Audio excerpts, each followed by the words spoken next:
May napansin nga ang mga fans kay Paolo Avellino. Narito at ating panoorin.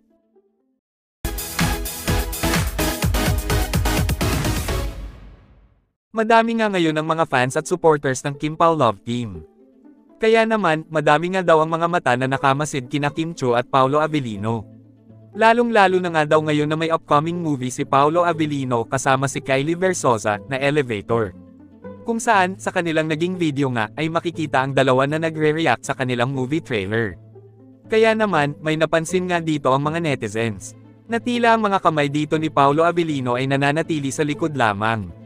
Marahil nga daw, ay nag-iingat si Paolo Avellino na magkamali ng galaw at mabigyan ito ng mali siya o ng ibang ibig sabihin ng mga netizens.